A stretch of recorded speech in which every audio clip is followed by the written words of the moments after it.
I ran away from home when I was 14.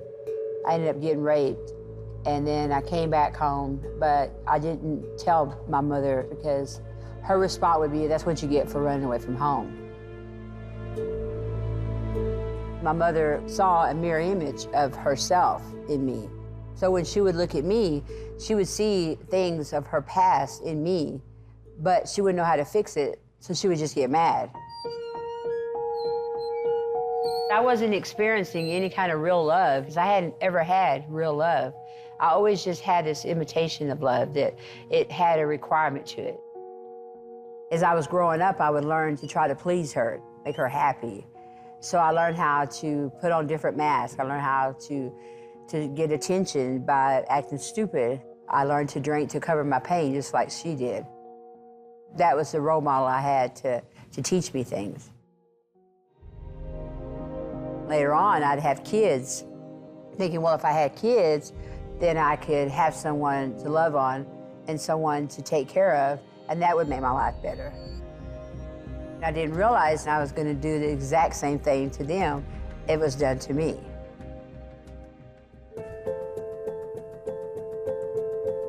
I'd start going drinking more and start disappearing a few days here. And next thing you know, it's months at a time. And then it just got to the place to where I just didn't even go pick up my kids no more. I just thought that I guess they'd be better off if I just didn't go get them at all. So that's where a lot of guilt, that's where I started doing drugs. Just stuff to keep me going so I didn't have to ever feel.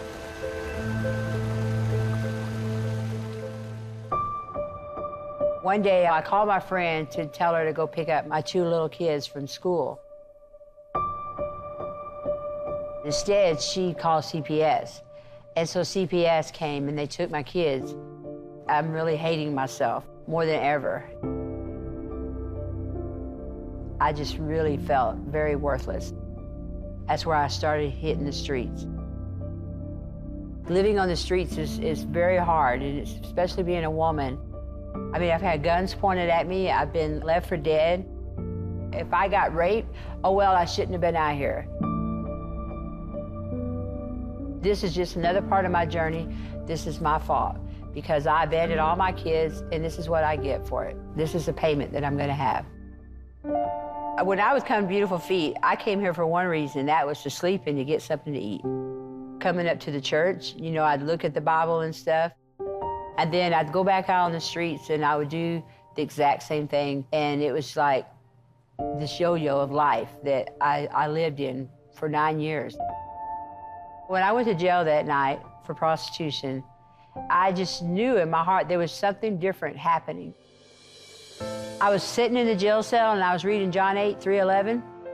The word was telling me how a woman was caught in adultery and how the Pharisees was wanting to come in and slam dunk her on the floor, you know, and like, what are you gonna do with this woman, you know? She's done this, this, and that.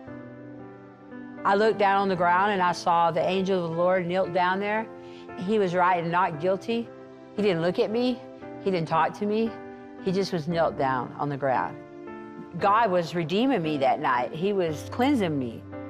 And just his presence was enough to change my life forever. After I got out of jail, I got discipled, and I realized that I hadn't forgiven a lot of things in my life. I could forgive others, but it was so hard to forgive me.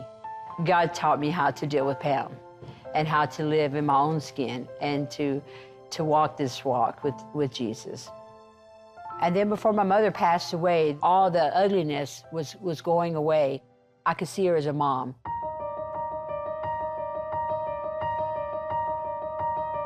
I had nothing but brokenness and darkness in my heart to give him. As I poured it out to him, he poured himself into me, and he gave me himself.